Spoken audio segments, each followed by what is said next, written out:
Bonjour. Nous allons parler des futurs traitements antirétroviraux tels qu'ils ont été montrés à la dernière réunion de la CROI à San Francisco cette année. Alors, ce qu'on appelle le pipeline en général de développement dans l'industrie pharmaceutique, ce sont tous les médicaments qui sont en développement. Alors, pas tous finiront par être dans les pharmacies, mais ça montre un peu où est la richesse du développement de stratégies et de traitements au niveau de l'industrie pharmaceutique, mais pas que, puisqu'elle s'appuie en amont sur des recherches qui sont souvent académiques pour le développement des médicaments.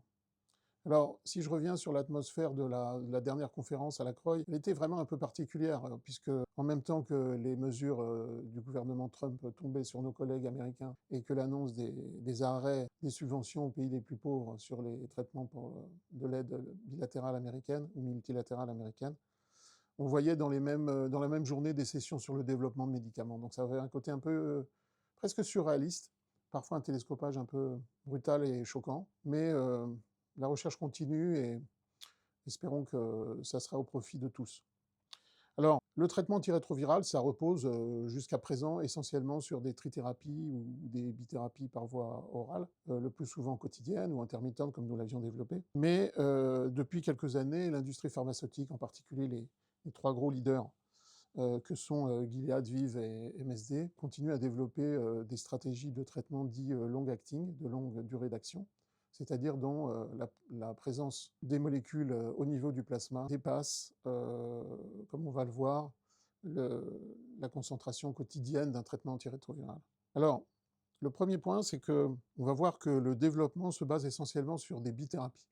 C'est-à-dire que l'ère des trithérapies, le dogme des trithérapies, on peut le dire, à terme est révolu. Essentiellement, on parle de bithérapie d'antirétroviraux de longue durée d'action. Alors actuellement, nous n'avons qu'un seul traitement en long acting, à savoir le cabotegravir, rilpivirine, qui se fait en intramusculaire tous les 2 mois, qui est déjà commercialisé, qui touche un certain nombre de patients qui trouvent un intérêt sur le fait que lorsqu'il s'agit de patients jeunes ou de patients qui veulent cacher impérativement leur traitement antirétroviral, peuvent ne faire qu'une injection tous les 2 mois.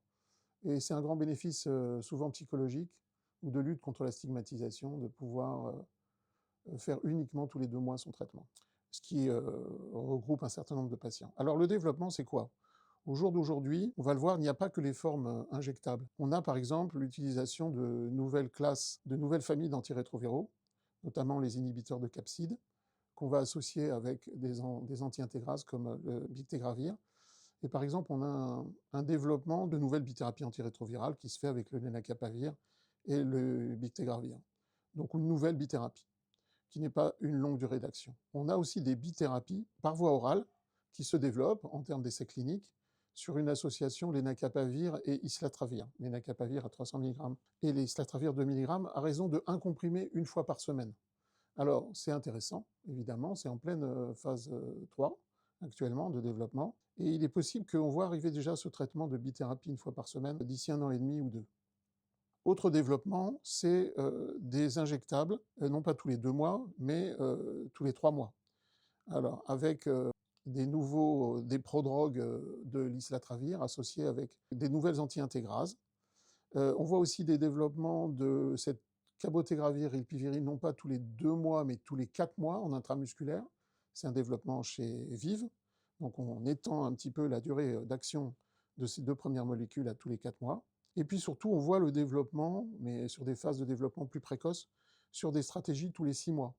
Alors dans les stratégies tous les 6 mois, on a des anti-intégrases, on a déjà le lenacapavir en sous-cutané, on a des prodrogues du cabotegravir, et on a des anticorps monoclonaux, ce qu'on appelle les BINAPS, différentes combinaisons d'anticorps monoclonaux, ou deux ensemble, ou associés à un autre produit comme le lenacapavir.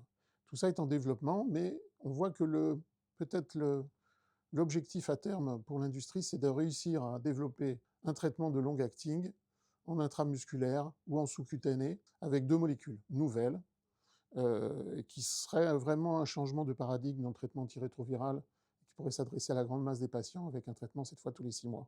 Alors ça, c'est dans le domaine du traitement antirétroviral. Dans le domaine de la PrEP, ça c'est une vraie révolution puisqu'on a su dès l'année dernière que le lenacapavir en sous-cutané, tous les 6 mois, utilisé seul en prévention, était supérieur à un traitement par voie orale en termes de prévention de la transmission du VIH au cours des rapports sexuels non protégés.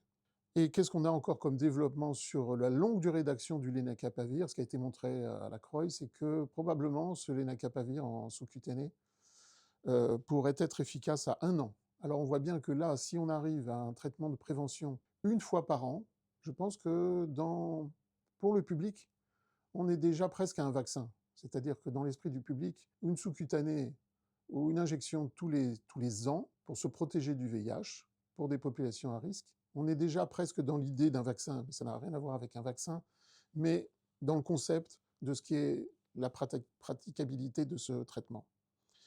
Alors, donc, on voit bien que le développement de ces antirétroviraux ou de ces stratégies, c'est dans une perspective de 2 à 5 ans. Ce n'est pas de l'intramusculaire exclusif, ce sont essentiellement des bithérapies, et ça sera probablement un panel de traitements possibles disponibles dans les pays du Nord pour élargir la palette des prescriptions potentielles et de s'adapter aux demandes des patients. Donc, l'enjeu, c'est de montrer maintenant la non-infériorité par rapport aux trithérapies existantes, voire leur supériorité, voire leur intérêt en termes de réduction des effets secondaires, leur intérêt en termes d'acceptabilité, leur intérêt en termes de qualité de vie des patients et de coefficacité, puisqu'il ne s'agit pas non plus d'augmenter le prix des antirétroviraux avec de nouvelles formes. À terme, on peut espérer qu'une partie de ces traitements arrive au niveau de générique au sud, et nous verrons les perspectives de développement au sud des génériqueurs une fois que ces médicaments seront prouvés. Je vous remercie.